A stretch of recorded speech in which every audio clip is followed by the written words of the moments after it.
Hello, everyone. Welcome to our panel discussion today, Beyond the Bottlenecks, How Do Businesses Can Overcome Supply Chain Disruptions. And over the years, we know supply chain has had a ton of disruptions, and I'm excited to have our presenters here today to talk to you about it.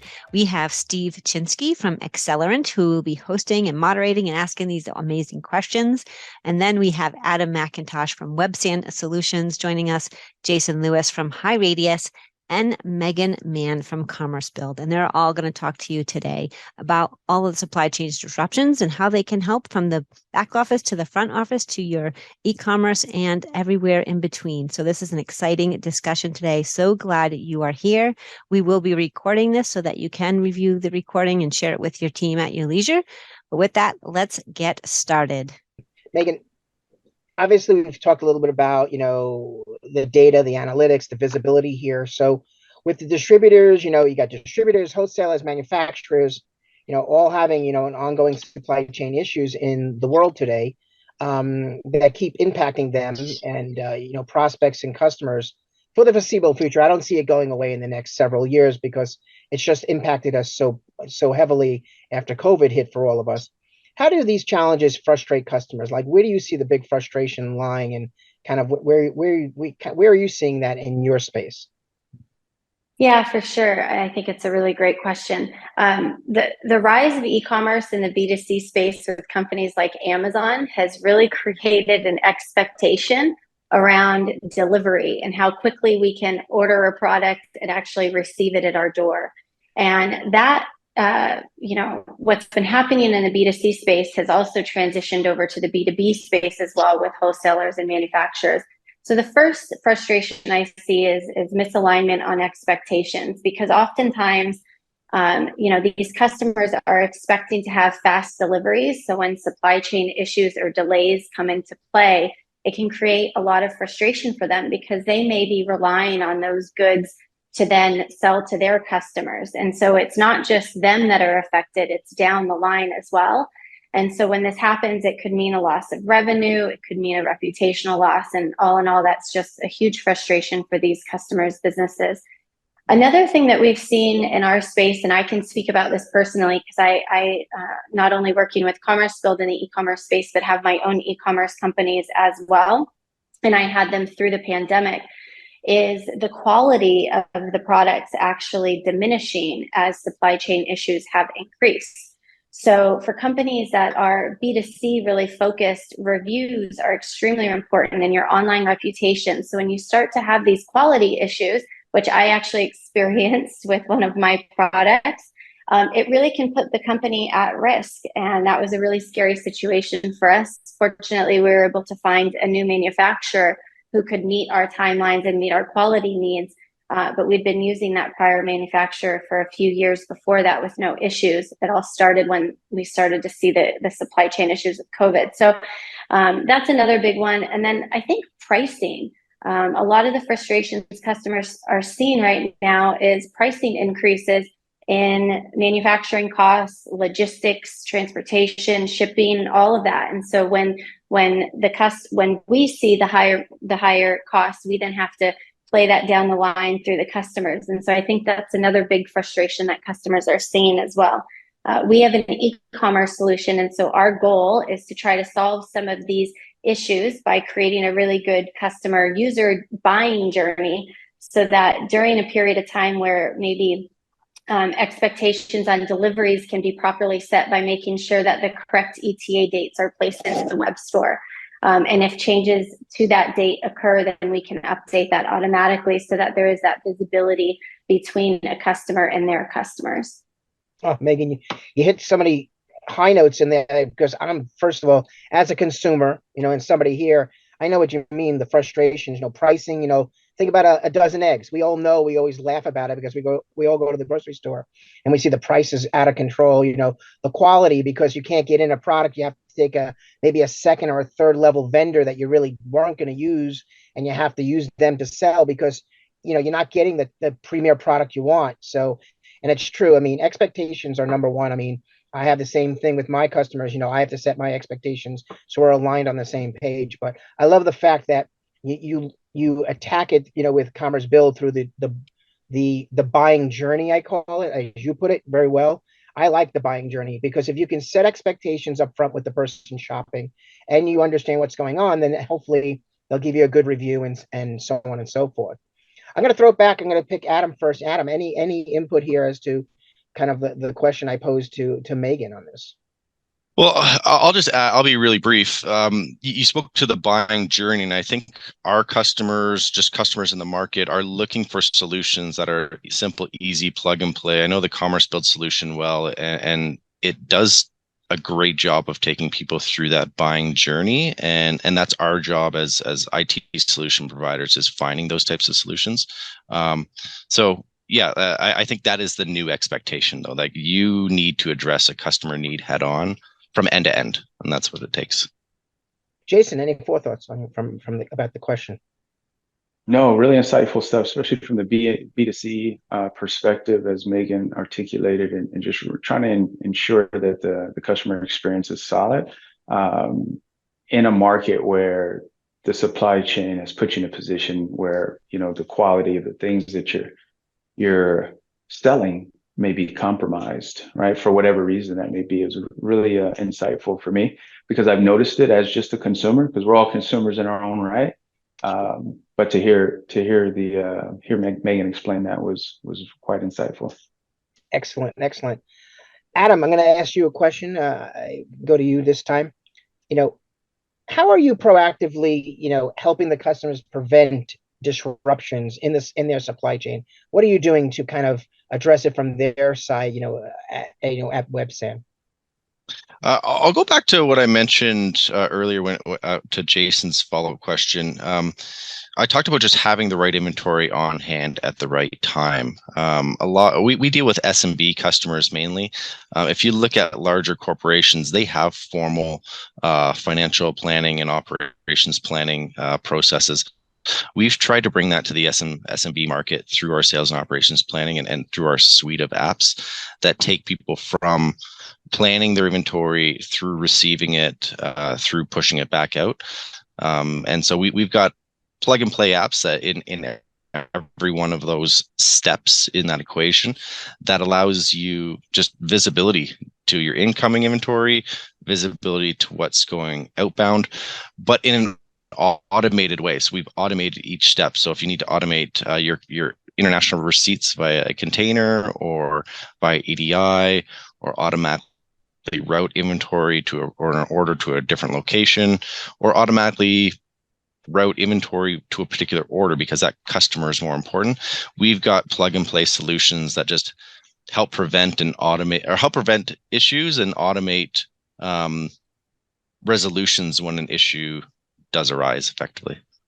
Excellent. Megan, any input on what the question I asked Adam? I mean, on how Commerce Build is addressing this in terms of disruptions that are going on. Yeah, definitely. I think e-commerce in general provides improved visibility and transparency within the supply chain group. And I think plug and play is the perfect way to describe the simplicities that can be involved in that. And I think for us, it's really taking the data that's in the ERP system and making it extremely visual and pretty, so that when a customer logs in, they can see exactly how many items are in inventory, how many are in back order. You could create pre-ordering systems. Let's say you're in a position that you want to run a flash sale because you have too much inventory in one product because of maybe a supply chain issue from a few months ago. You can easily run these types of flash sales so that you can get rid of product quickly. And I think anything that you can do to make it as simple as possible and easy to digest and understand is exactly what we need to be doing. And I think Adam is doing that as well, which is amazing. Excellent. Jason, any thoughts on the question about what are you doing to help our customers prevent disruptions in their supply chain? Yeah, as it relates to high radius, a couple of things came to mind, and one being our credit automation solution, which sits on our autonomous finance platform. And basically what that does is it helps, it uses ERP historical data to understand your customer's behavior, whether that's how often they buy, what's the average of their POs, or SOs, and what exactly their open to buy or credit line is, to put our customers in a position of proactivity, instead of that customer that may run into, after making an order, may run into a blocked order scenario because they're beyond their limit, or expose the organization to risk from a credit perspective, especially in a market such as this that could be quite tumultuous. You have these organizations that may not be operating in the best space from a cash or capital optimization. I think Megan mentioned it earlier that just the cost of things are going up. That includes cash. So also enabling our customers to be able to do the right things with their cash. But in order to do the right things, you need to know how much you have, how much you need to operate your business, and what you can then invest to continue to earn money, which I'm sure you're familiar with, Steve, being a VP of finance in your past. Yeah, it's I'm going to tell you, to me, all the tools that we're talking about today, I mean, everything that all three of you have spoken about so far, I mean, for me, visibility is what I used to want to see, because I mean, I worked for companies where, we were basically had so much surplus of inventory. I wish the technology was back, back when I was doing this. It wasn't back then, obviously. There was nice tools out there, but a lot of it was spreadsheets and a lot of willpower to people who work long hours to get the data back to us. So trust me, it's a different world today that we live in. I'm going to pose a question to Megan this time. You know, how do these challenges, that affect inventory, and the customer, how do these challenges affect inventory and the customer buying experience? Like where do you see this right now, from coming from Commerce Build and your perspective? Oh, you're muted, Megan. Sorry, when I drink my water, I don't want everybody to hear my very squeaky water bottle. I should have poured myself a better glass, but I sound like a dolphin when I drink that water. So the question that you asked was, how do these challenges affect the customer's buying experience? Is that right? Inventory and the customer's buying experience. How are all these challenges affecting both the inventory and the customer's buying experience from your perspective, and from your side? Yeah, I think the reality that we've seen with a lot of our customers through COVID and even after COVID, which is why I think you said in the beginning, foreseeable future, right, is that we have these inventory issues. And so with an e-commerce platform, you can create really good transparency around when inventory is going to be expected to be back in play. You can set up those pre-ordering systems that we talked about. And so it's really created more of a transparent, trustworthy buying experience for customers, because you can actually tell them that information automatically without having to have a sales rep reach out one-on-one to every one of your customers when changes happen. You can automate these things also through email programs as well, or through notifications within an e-commerce system. So I think what we've really tried to do is create solutions that will help our customers mitigate more inventory or buying issues with their customers. And I think the best way that we've been able to do that is through this transparent communication and setting really clear expectations. If we can do that, and what we've seen is that our customers are getting to keep their customers. Their customers aren't going out and searching for alternative suppliers of solutions. And that makes us feel good at the end of the day. Yeah, I mean, you can imagine, how what you're talking about impacts so many things, with some of the latest things that are happening in our retail space that are out there. I mean, we've all heard about Bed Bath and Beyond, which just recently happened with their doors. But I think e-commerce and people, the Amazon effect, let's call it, or the e-commerce effect, and then inventory and quality and everything we've spoken about all day, it does impact the overall buying experience, consumer experience.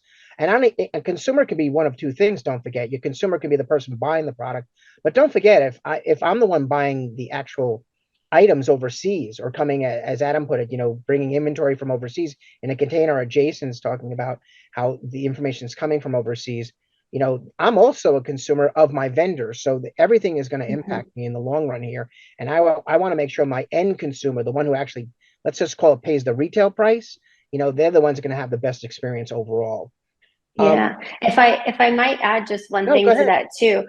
I think this the buying experience has drastically changed because we've got younger buyers within organizations now as well. And these are buyers that were raised with really quick online experiences at the touch of a finger. They weren't raised picking up the phone and putting their orders in.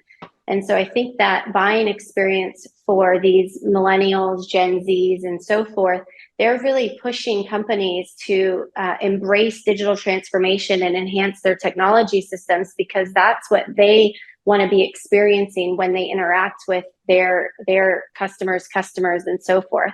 So I think you bring up some really great points there.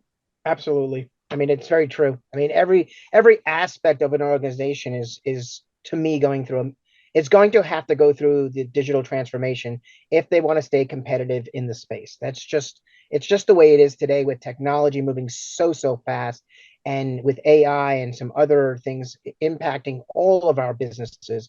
It's going to happen soon. I'm going to throw it out to Jason. Jason, any comments for what Megan just spoke about? No, I couldn't agree more, especially around the comment of the demographic that's entering the workforce and their expectations as buyers. We have to be able to support them. And I've noticed organizations having to shuffle their feet quickly to be able to meet that expectation. And digitalization is how you do it.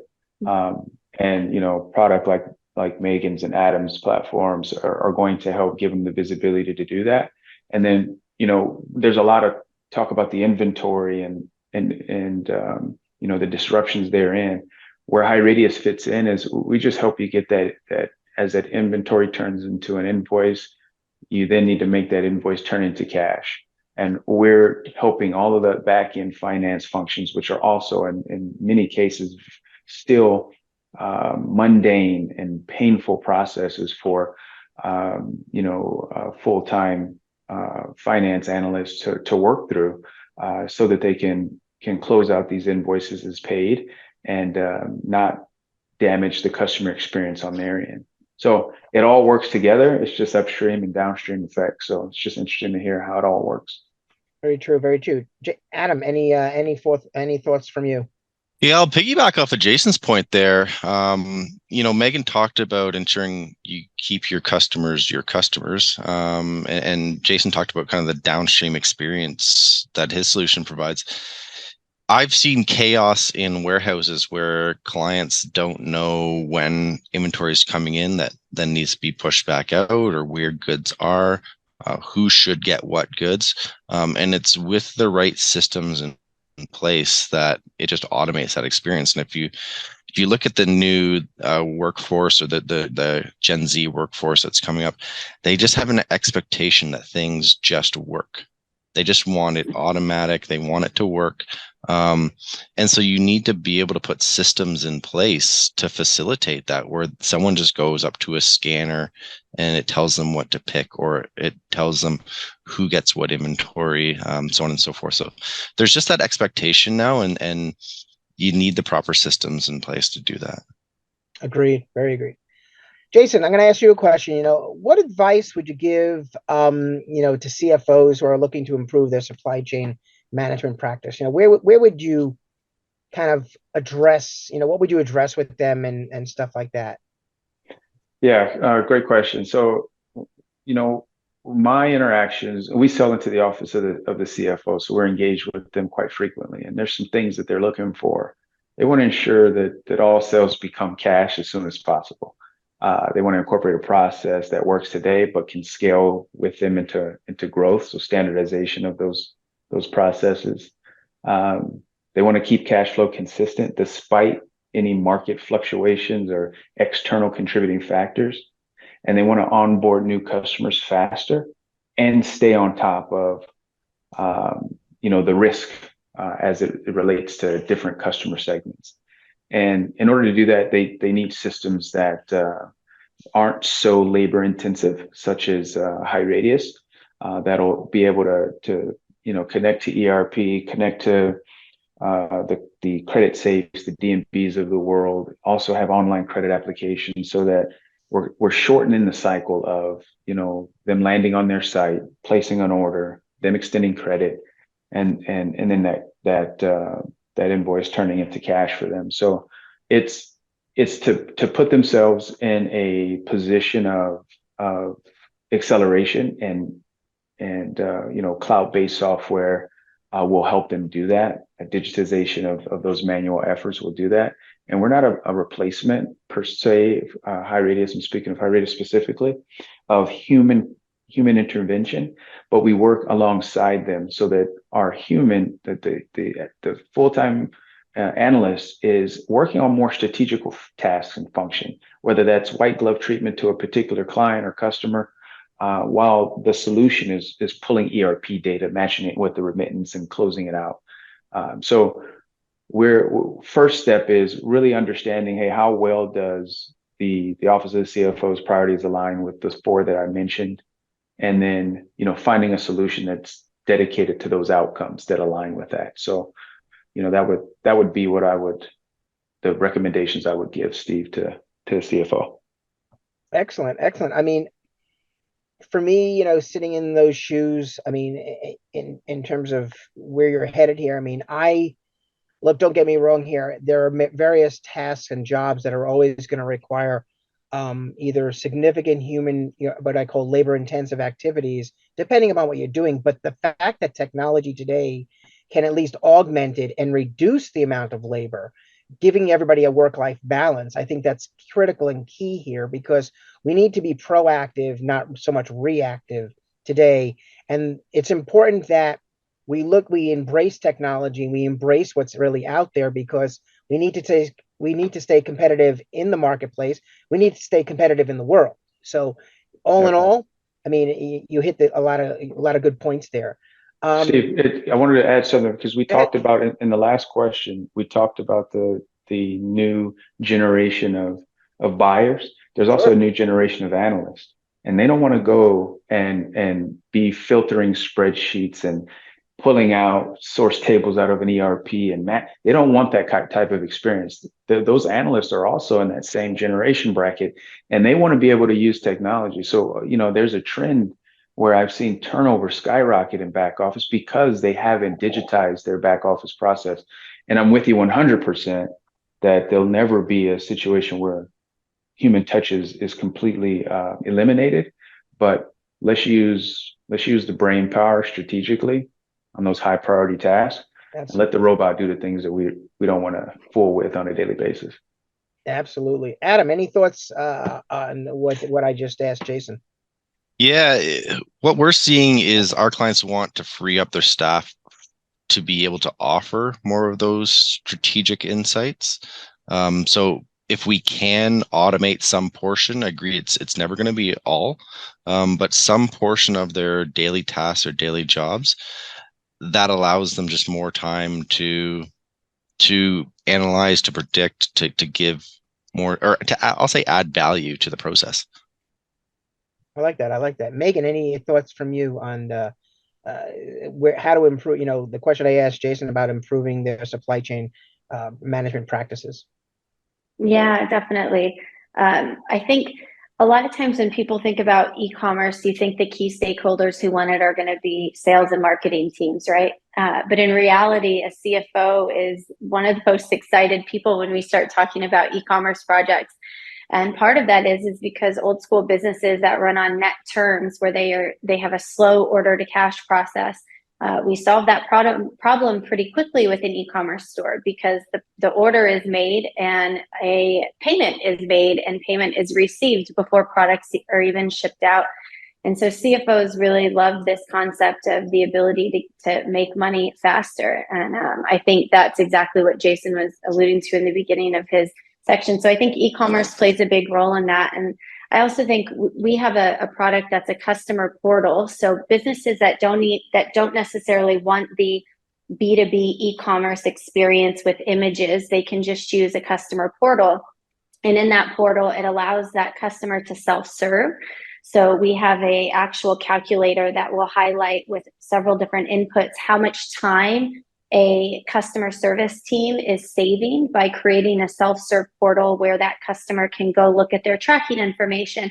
They can pay open invoices. They can see dates on when their order is going to arrive, or see those types of updates that I talked about previously. And so CFOs also love when they can recognize that their team is saving time and they can reallocate those resources, for something else as well. Oh my God, customer portals and vendor portals have been a big push for me over the last 6 months, 6 years, actually, not months. I've never seen so many companies reevaluate portals to people. I mean, I hate using people as as kind of a part of this conversation, but the fact that the portals let everybody be self-sufficient, both on the vendor side to give information back when things are really coming in, and on the customer side so they can order it on their own, pay their bills on their own. So it is becoming a big push, because I think people are looking at every piece of technology that can both save them time and money in the back office. Let me turn to Adam now. I'm going to ask him a question here. How have client demands shifted since COVID hit us all? Really, where's that headed for you? What have you seen? I'll just say, I guess I'll kind of piggyback off a bit of what Jason spoke about last, and that's people are often being tasked with doing more with less. We talked about the expectations of the new employee, but the employer is also expecting people to do more and have things automated. Our clients are mainly SMBs. SMBs are dying for automation. They want automation everywhere they can to do away with those daily tasks that we kind of talked about. I personally use ChatGPT every day. I love, using AI to help me on some of my daily tasks. And SMBs are looking for that in their applications. One of the things we did, this is going back a year or so ago, we added AI to our inventory forecasting application. So it uses some AI models to predict how much inventory you're going to need in particular areas. And we're now working backwards and incorporating that into our sales and operations planning as well. So forecasting sales down to a customer site level, I should say, an item and date of what they're going to be buying based on historical trends and a lot of other information. So we're trying to add that AI just to automate those tasks. And we've taken that mantra of automation and applied it wherever possible. So like we've got landed cost applications that help predict freight for you. We've got supply chain accelerator applications that are a bunch of mini enhancements to Microsoft Dynamics Business Central, vendor contract application that goes through purchases and warns you of renewals and other events. So it's just taking all those daily tasks away, automating as much as possible. That's what our clients are demanding from us. AI is obviously going to be a big part of that moving forward because it does free up employees to do more. And that's where our focus is headed moving forward, is just incorporating that AI just to free up staff and make them more productive. Excellent. I mean, I've seen so much AI. I mean, obviously with all the big announcements that have come out over the many software products at Microsoft, especially, in the BC space, and how AI is helping with both the item descriptions and other things like that. But I mean, it is not going to go away. I think over time, I'm hoping that organizations figure out where it can be best utilized, without being too obtrusive or basically, I think some of the funniness of it is with ChatGPT, where somebody can just go to it, ask a question, and you got an entire paper, and somebody's handing it in college and school. I mean, I know there's a lot of thoughts there, but I love the AI impact on the BC space so far, and I'm expecting a lot more things over the next many years on everybody's software fronts, because I think AI will handle a lot of things automatically for us, using the intelligence as well as the data that's out there. Most importantly is the data on how to predict. Yeah, and just sorry, just to interrupt there. We've taken like little mini bits of different roles, like I said, just forecasting or sales and operations planning or freight costs, and try to plug and play those in little mini spaces right now. And I'm sure that'll evolve over time as just the AI models become better, or our learnings become better as well. Oh, I agree with you, Adam.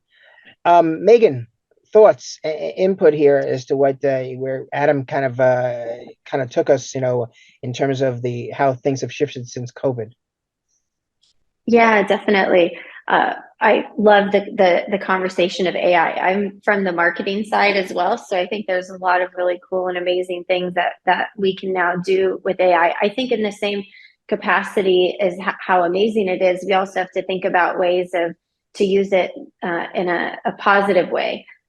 For me, I don't want my marketing manager to just go create 20 blog posts using ChatGPT, but for her to be able to use it to help create a really great skeleton outline so that she can then write a really amazing SEO generated article or product description around it, I think is amazing. And we haven't built any AI into our technology yet, but it's definitely something that we're looking at because we understand how amazing it would be to be able to save time for these teams. I think it brought up something that we had during COVID, which was a lot of companies, when they started to automate their e-commerce or buying experience efforts, they had team members that didn't have much to do.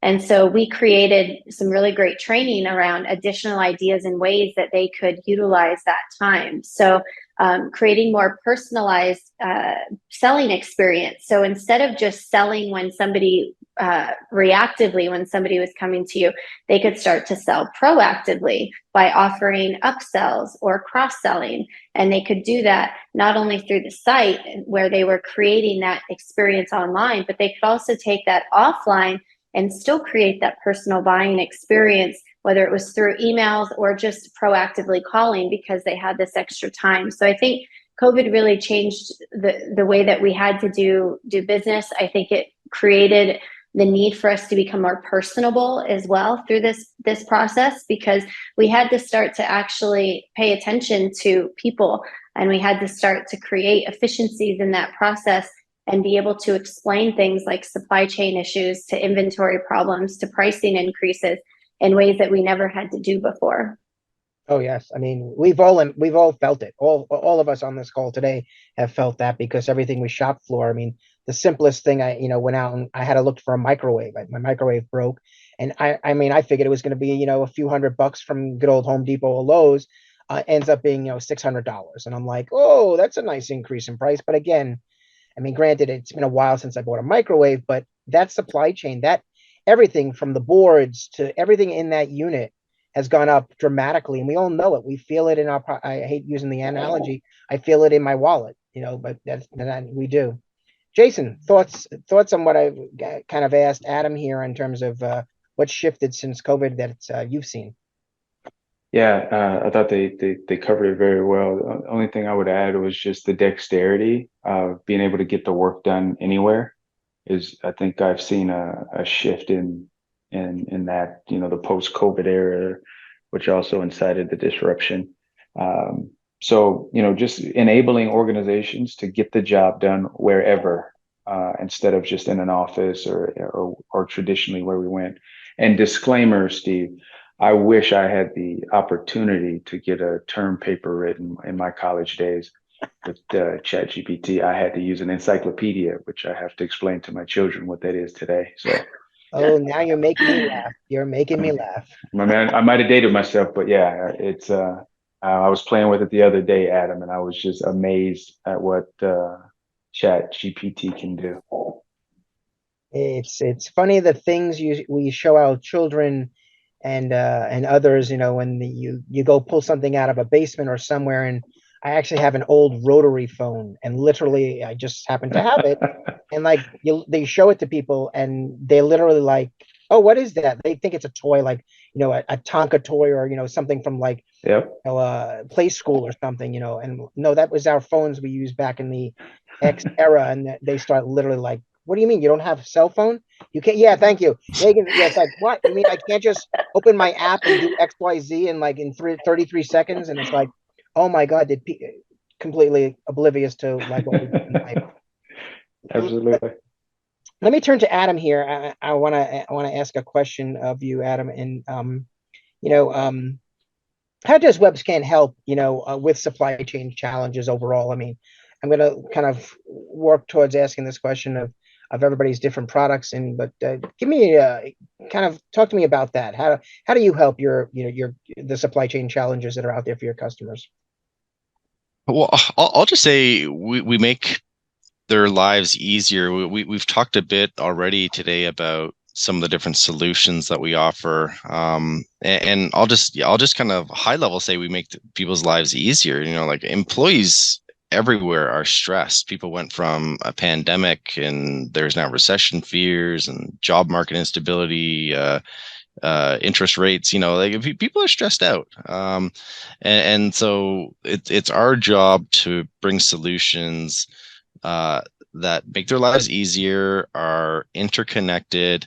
Um, we just talked about cell phones. Like people want applications that are you just install it and go. We've been conditioned through smartphones that we just want plug and play. So people don't want to go through that lengthy implementation. They just want something that they can easily install, have the functionality in front of them, walk through, I say like an onboarding wizard, and it just works. And so that's what the approach we've taken with our solutions.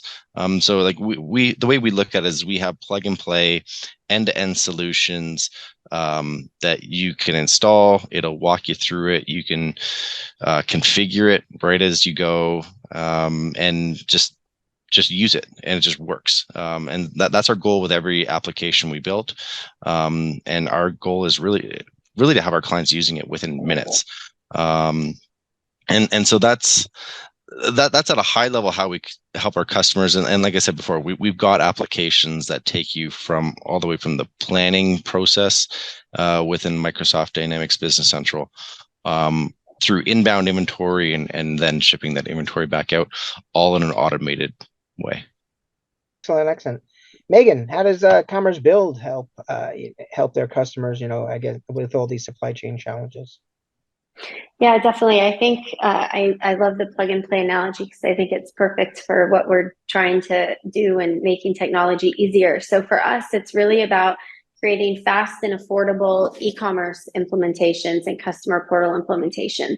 So we can build a customer portal pulling the data directly out of Business Central within like 15 or 20 minutes. And that's a product that can easily be used and launched really quickly to a customer. Along with that, our e-commerce web stores are buildable within 60 days, which is really, really fast in this industry. And we tried to create a product that was going to be affordable as well, and that could grow with you over time. So if you're a SMB business that's just getting started, we have a foundation package that's really, really simple that provides you with a simple storefront. If you have a lot of custom fields and a lot of customizations, we can handle those for you. And so we really tried to price our packages in a way that allows for your business to grow over time and provide you that plug and play flexibility similar to what businesses like Shopify might be able to offer. In terms of supply chain and whatnot, we really are the communication tool for businesses to chat and to communicate any supply chain issues or concerns to their customers, creating that really good transparency, creating ETAs, showcasing real-time inventory, showcasing when inventory is arriving. If it's currently out of stock, you can set up those pre-orders or back order functionalities, and really just trying to help our customers create transparency to their customers through the process, while also trying to generate more revenue. I think any technology, we want to have an ROI attached to it. And I think in e-commerce technology, a type of ROI for wholesalers and manufacturers provides a really great opportunity for businesses to win more customers, earn more money in a faster way, and ultimately just make their customers happy by creating that self-serve experience that they're so used to having in their personal lives when they go to buy things. Now we're able to give that to them in their working environment as well. And so if that puts a smile on a customer's face, that's putting a smile on our face. So I like that. If their customer are happy, you're happy, and vice versa. So I like that. Everyone's happy. Everybody's happy.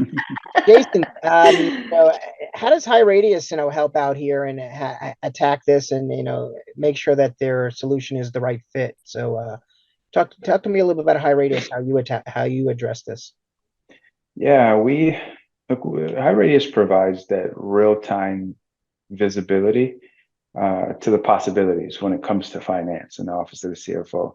And we got to think about the evolution of software, where it was back in the 70s or so, it was file cabinets. Then we went into ERPs, which are just digital file cabinets, and they don't provide strategical trends, right? You can source the data from there, but you need something layered on top of it to give you patterns or trends that you may be missing, or recommendations on what to do with cash or how to increase efficiency or save time.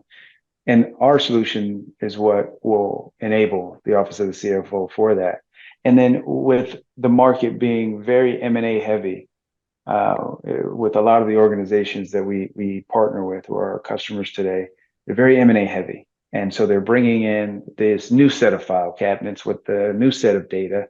And so it becomes very difficult for the CFO to have a global view of where they stand from a cash position, or what processes are being applied to close out cash, or what parameters are set to extend credit. And what we do is we just connect all those disparate systems so that the office of the CFO can get a consistent one view of where they stand, what trends are being identified, and what we've learned from the past that you can apply to make the future a bright one. This is interesting, what you just said there. I mean, I think what's interesting from all three of you, what you've said on this one question, kind of leads me to another question that I want to ask, and I'm just going to ask the question, and then I'll just go around the horn and let everybody say an answer to it. But it leads me to the kind of like, how do you ensure that your solution is the right fit? Like, how do you really address how do you take your solution when you're in front of a company, a customer, and make sure it's the right fit? Like, what do you do to kind of, I don't want to say guarantee, because that's really a poor word, but ensure that it's the right fit? Like, what do you do that makes you unique in terms of making sure your solutions are the right fit for your customers, or the company really, which is your customer? So I'll go around the horn. I'll start with Jason first this time, and we'll go around we'll start with Jason first. Yeah, it's a great question. And I think it's really listening to our client, then maybe prospect at that point, and understanding their current state and what business outcomes they want to experience at the end of it. And what that'll do is that'll help us really, create this whiteboard, if you will, of where they stand today. Then we can take our experience in the marketplace with 800 customers, over 2,000 transformation projects to date, and say, hey, here are some areas that we think are low-hanging fruit that we can tackle, and that they have the biggest ROI, so that this project can pay for itself.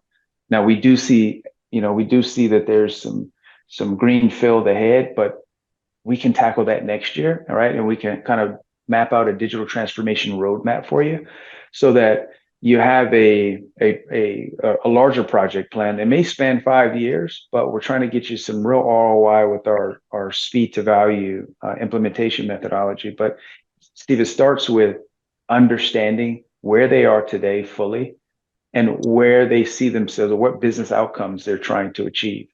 And then from there, we're able to mend the gaps and give them kind of a very thorough evaluation of what we feel is the best place to start.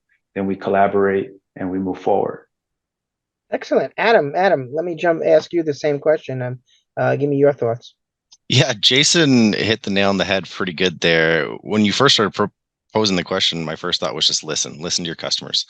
We're a little unique. Websend's a little unique on the call in that we have another side of our business. Like, we implement Business Central as well as offer independent software solutions on top of Business Central.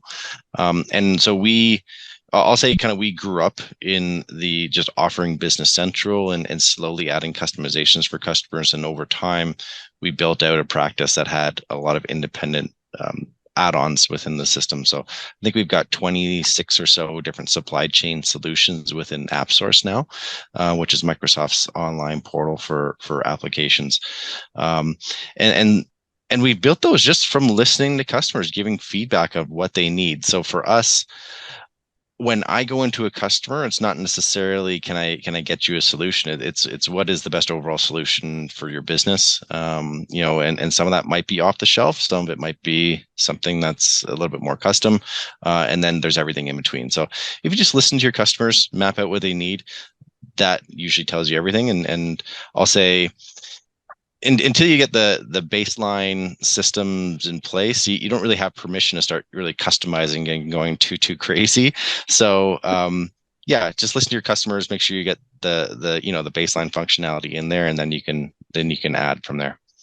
Excellent. Megan, I'm going to give you the final word. What are your Yeah, I couldn't agree more. I think I sit on the marketing side at Commerce Build, so I'll say that for me, it starts with marketing and really putting out a good value proposition and our messaging about who we are, what we do, and the problem that we solve. For example, we are an e-commerce company. We don't do EDI.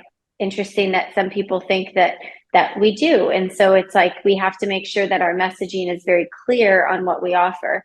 And then I think as we transfer, a prospect through our sales process, it's 100% about listening.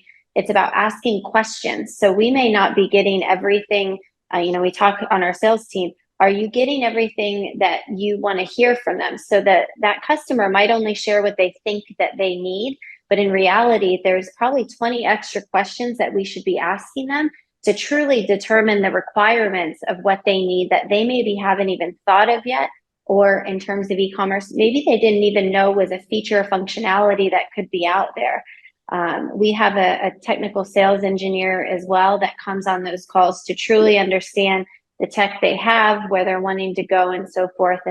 And so I think that requirement setting of both listening and trying to ask extra questions to get information back is really important. And then, of course, implementing and making sure you do that in a way that puts that smile back on that customer's face is super important as well.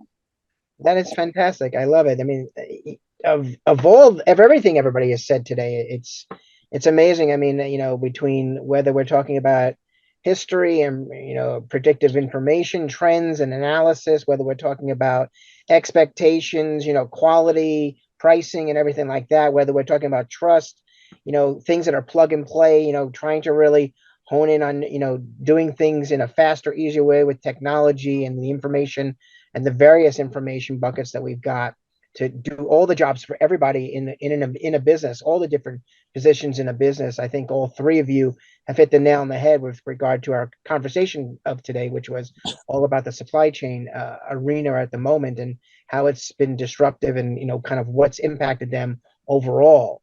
I'm going to turn to Amy and ask if there's any polls that she would like to throw out there, before we kind of do our goodbyes at this point. But I'm going to throw it back to you, Amy. Thank you. And I didn't want to interrupt the flow of the conversation because you guys were doing so well. And I feel like if you lose a train of thought, forget it, we're going down a rabbit hole. So I'll just launch these questions quickly now for everybody. So we'll start. We only have 4. So here we go. Patience. As you just chime into these 4 different poll questions, we would certainly do appreciate it. So have you considered improving your supply chain process using artificial intelligence, which we talked a lot about today, and I think it's very important. So feel free to take that poll quickly, and then we can move on to the next one. These are great questions. Love AI. I feel like some people have a love-hate relationship with AI. Maybe it can help me wake up and do my work. I know, huh? More vacation time. Yes. And then, are you currently using e-commerce to help mitigate supply chain frustrations? This is a good one too. I can't see why any business today, given the impact, as I think when we first started our conversation, the impact of I'll call it the Amazon impact, and how Amazon has grown tremendously, and how it's, even growing between the food and all the other industries they're getting into. And then, then Walmart's now making a huge, its e-commerce site has completely been revamped in the last 7 years. Mhm. Obviously, when the gentleman who did, what is it, Quidsy.com took over the whole e-commerce side, and he revamped the entire e-commerce. I don't see how you cannot look at it as some sort of part of your business today. Yes. And speaking of AI, again, where would you like to see AI incorporated into Business Central? I feel like everywhere, if you could. Be my answer for that one. I would love to see it in terms of allocations. I would love to see somehow some way. I mean, I know it's very hard in some respects to allocate inventory, but when you think of allocations of your inventory and applying some sort of predictive, and some sort of AI that it knows which customer is better or worse, or where you're going to prioritize your customers, who's going to get the first of the goods versus somebody else who might not get it. But it needs to help out there. I think it's a critical path. I know people have been trying to jump into that. I think there are some others, but I'd love to see more of that there. Me Yeah, too. and just for some shameless self promotion there, Steve. We have one of our applications. It's an automated order management that you can bracket your customers by A, B, C, D, whatever you want, and those those align with what percentage you want to fulfill, and then you also have items that you can define what percentages you want to fulfill, and all that kind of syncs together to decide kind of who gets what at that point. Well, thank you everyone for joining us today. Thank you all of you panelists and Steve for moderating and answering all these great questions, and just hopefully helping people with their supply chain disruptions and giving them some more insights, best practices, and tips and tricks. So I truly do appreciate you joining us today. So thank you everyone for joining us, and we appreciate it. Thanks. Bye.